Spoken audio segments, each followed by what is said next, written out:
Hello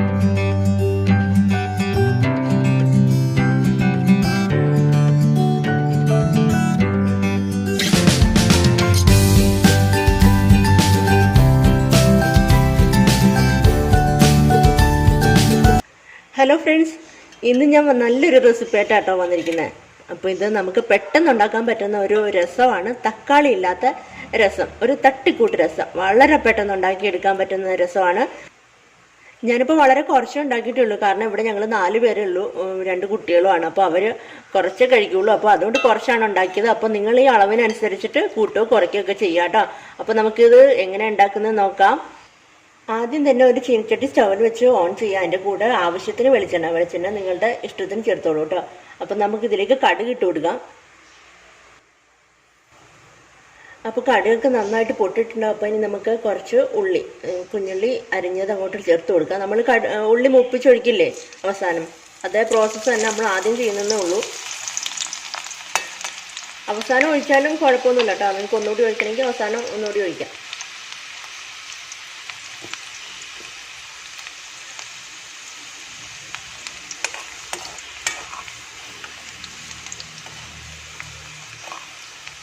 അപ്പോൾ വേറെ സാധനങ്ങളൊക്കെ ഒന്നും വീട്ടിലില്ലെങ്കിൽ നമുക്ക് ഉണ്ടാക്കിയെടുക്കാൻ പറ്റുന്ന പെട്ടെന്ന് ഉണ്ടാക്കാവുന്ന ഒരു തട്ടിക്കൂട്ട് രസമാണിത്.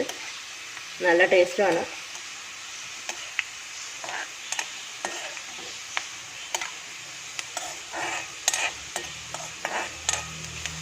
അപ്പം നമ്മുടെ ഉള്ളിയൊക്കെ ചെറുതായിട്ട് മൂത്തിട്ടുണ്ട്. അതിൻ്റെ കൂടെ ഒരു 1/4 ടീസ്പൂൺ നമ്മുടെ ഉലുവ 1/4 ടീസ്പൂൺ ഉലുവ അങ്ങോട്ട് ചേർത്ത് കൊടുക്കുകയാണ്.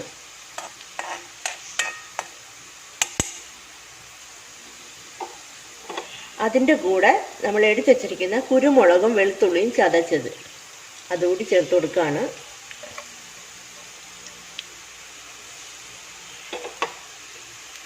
കൂടെ ഒരു വറ്റൽമുളകും. അപ്പം നന്നായിട്ടങ്ങ് മിക്സ് ചെയ്ത് കൊടുക്കാം.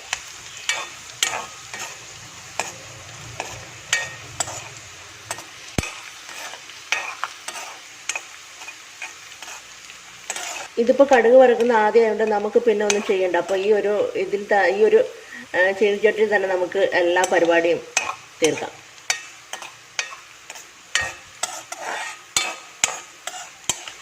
പിന്നെ കുരുമുളകൊക്കെ ഒന്ന് മൂത്തിട്ടുണ്ട്, നല്ല സ്മെല്ല് വരുന്നുണ്ട് കേട്ടോ. അപ്പം നമുക്ക് ഇനി അടുത്ത് ചെയ്യേണ്ടത് എന്താണെന്ന് വെച്ചാൽ, ഇനി നമ്മൾ എടുത്തു വെച്ചിരിക്കുന്ന ഒരു വലിയ ഗ്ലാസ് പുളിവെള്ളം, നമ്മുടെ പിഴിപുളി ഇല്ലേ, പിഴിപുളി പിഴിഞ്ഞ വെള്ളമാണ്, അതങ്ങോട്ട് ഒഴിച്ചു കൊടുക്കുക.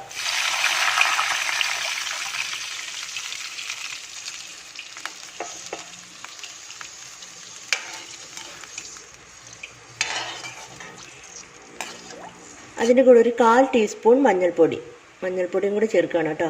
ഇതിപ്പോൾ നമ്മൾ വഴറ്റുമ്പോൾ അതിൻ്റെ കൂടെ ഇട്ടാലും മതി, ചിലപ്പം കരിഞ്ഞു പോകും. അതുകൊണ്ടാണ് ഞാൻ അന്നേരം ചേർക്കാതിരുന്നത്. അപ്പോൾ ഇനി ഇതൊന്ന് തിളയ്ക്കട്ടെ. അപ്പോൾ കണ്ടില്ലേ, ഒരു യെല്ലോയിഷ് കളറായില്ലേ, നല്ല രസമുണ്ട് കാണാൻ. അപ്പോൾ ഇനി ഇത് ഒരു തിള വരട്ടെ. തിള കഴിഞ്ഞിട്ട് നമുക്ക് ബാക്കി പരിപാടി ചെയ്യാം. അപ്പോൾ നന്നായിട്ട് തിളച്ചിട്ടുണ്ട്. അപ്പോൾ ഇനി നമുക്ക് ഈ ടൈമിൽ ഉപ്പ് അങ്ങോട്ട് ചേർത്ത് കൊടുക്കണം കേട്ടോ. ആവശ്യത്തിന് ഉപ്പ് ചേർക്കുക. അപ്പം ഞാൻ ഉപ്പുണ്ടോ എന്നൊന്ന് ചെക്ക് ചെയ്യട്ടെ.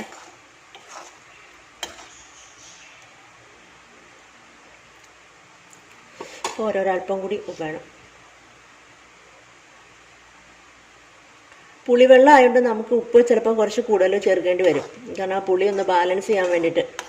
ഇപ്പോൾ ഉപ്പ് ഓക്കെയാണ് കേട്ടോ. അപ്പോൾ ഇനി നമ്മൾ എടുത്തു വെച്ചിരിക്കുന്ന പൊടികൾ, മുളക് പൊടി, മല്ലിപ്പൊടി, കായപ്പൊടി, അത് 3 കൂടി ഞങ്ങൾ ചേർത്ത് കൊടുക്കുകയാണ്. കറക്റ്റ് അളവ് ഞാൻ താഴെ കൊടുത്തേക്കാം. അപ്പോൾ നിങ്ങൾ ചെക്ക് ചെയ്താൽ മതി.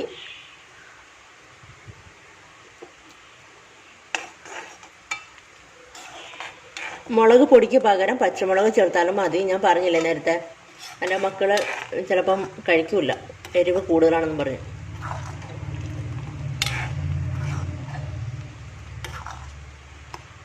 അതുകൊണ്ടാണ് കേട്ടോ മുളക് പൊടി ചേർത്തത്. അല്ലെങ്കിൽ ആ പച്ചമുളക് ചേർത്താൽ നല്ല യെല്ലോയിഷ് കളറിൽ അങ്ങനെ ഇരിക്കും. അപ്പോൾ ഇനി ഇത് ഇവിടുന്ന് വേവട്ടെ, ഒന്ന് അടച്ചു വയ്ക്കുക. ഒരു 5 മിനിറ്റ് ഇവിടുന്ന് വേവട്ടെ. നന്നായിട്ട് തിളച്ച് അതൊന്ന് കുറുകി വരട്ടെ. ഇതാ നമ്മുടെ രസം നന്നായിട്ട് തിളച്ചിട്ടുണ്ട് കേട്ടോ. ഞാൻ ഉപ്പ് നോക്കി എല്ലാം പാകമാണ്. അപ്പോൾ നിങ്ങൾ പുളി ചേർക്കുമ്പം ഒരു കാര്യം ശ്രദ്ധിക്കണം, നല്ല കട്ടിയിലാണ് നിങ്ങൾ പുളി പിഴിഞ്ഞ് ഒഴിക്കുന്നതെങ്കിൽ ആവശ്യത്തിന് വെള്ളം കൂടി ചേർക്കുക കേട്ടോ. അപ്പോൾ ഞാനിപ്പോൾ രണ്ടും പാകത്തിനാണ് എടുത്തിരിക്കുന്നത്. അപ്പോൾ നിങ്ങളുടെ ടേസ്റ്റിനനുസരിച്ച് പുളി, ഉപ്പ് എരിവ്, അത് മൂന്നും നിങ്ങളുടെ ടേസ്റ്റിനനുസരിച്ച് ചേർക്കുക. അപ്പോൾ നമ്മുടെ പരിപാടി കഴിയാറായി. നന്നായിട്ട് എണ്ണയൊക്കെ തെളിഞ്ഞ് നല്ല അടിപൊളി കളറായിട്ടുണ്ട്. അപ്പോൾ മുളക് പൊടി ചേർത്തിട്ടില്ലെങ്കിലും ഇതിൽ നല്ല രസമായിരിക്കും കേട്ടോ കാണാൻ, നല്ല യെല്ലോയിഷ് കളറായിരിക്കും. അപ്പോൾ ഇവിടെ കുട്ടികൾ കഴിക്കത്തില്ല, പച്ചമുളകിന് നല്ല എരിവാണ്, അത് ചേർത്ത് കഴിഞ്ഞാൽ കഴിക്കില്ല. അതുകൊണ്ടാണ് ഞാൻ കാശ്മീരി ചില്ലിൻ്റെ പൊടിയാണ് ചേർത്തത്. അപ്പോൾ നമ്മുടെ അവസാനത്തെ പരിപാടി എന്ന് വെച്ചാൽ ഒരു ഹാഫ് ലെമൺ. ഇതിപ്പോൾ ചേർത്തില്ല എന്ന് വെച്ചിട്ട് യാതൊരു പ്രോബ്ലം അല്ല, ഇത് വാങ്ങിക്കാൻ വേണ്ടിയിട്ടൊന്നും പുറത്ത് പോയേക്കരുത്. അപ്പോൾ ഇത് ഉള്ളതുകൊണ്ട് ചേർക്കുകയാണ്, ആ ഒരു സ്മെല്ലിന് വേണ്ടിയിട്ടാണ്, നാരങ്ങേൻ്റെ സ്മെല്ലില്ലേ, ആ ഒരു സ്മെല്ലിന് വേണ്ടി മാത്രം ചേർക്കുകയാണ്. അപ്പോൾ എനിക്കിഷ്ടമാണ് നാരങ്ങയുടെ സ്മെല്ല്, അതുകൊണ്ട് ചേർക്കാം കേട്ടോ. അല്ലാതെ ഇത് ചേർത്തില്ല എന്ന് വെച്ചാൽ യാതൊരു പ്രശ്നമില്ല. ഒന്ന് പിഴിഞ്ഞങ്ങൾ ഒഴിക്കും.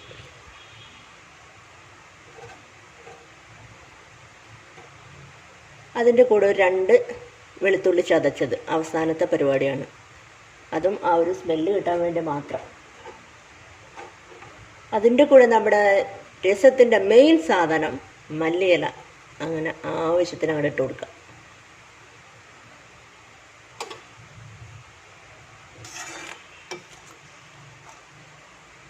അപ്പോൾ ഒരു 2 മിനിറ്റും കൂടെ ഇങ്ങനെ ഒന്നിരിക്കട്ടെ, നമുക്ക് അടച്ചു വയ്ക്കാം. ഒരു 2 മിനിറ്റ് മാത്രം മതി, അത് നമുക്ക് ഓഫ് ചെയ്യാം കേട്ടോ. ഇതാ നമ്മുടെ രസം നന്നായിട്ട് തിളച്ചു, അപ്പം ഞാൻ ഓഫ് ചെയ്തു. അപ്പം നല്ല കളറൊക്കെ ആയിട്ട് നല്ല എണ്ണയൊക്കെ തെളിഞ്ഞിങ്ങനെ കിടപ്പുണ്ട്. അപ്പോൾ ഒന്ന് ടേസ്റ്റ് ചെയ്ത് നോക്കട്ടെ.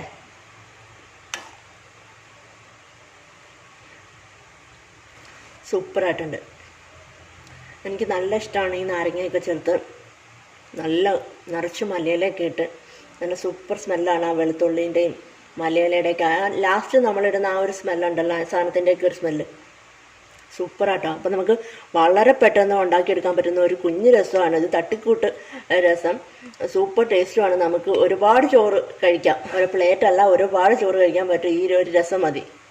അപ്പോൾ നിങ്ങൾക്ക് എല്ലാവർക്കും ഈ വീഡിയോ ഇഷ്ടമായി കാണുമെന്ന് വിചാരിക്കുന്നു, ഈ രസം ഇഷ്ടപ്പെട്ടു എന്ന് വിചാരിക്കുന്നു.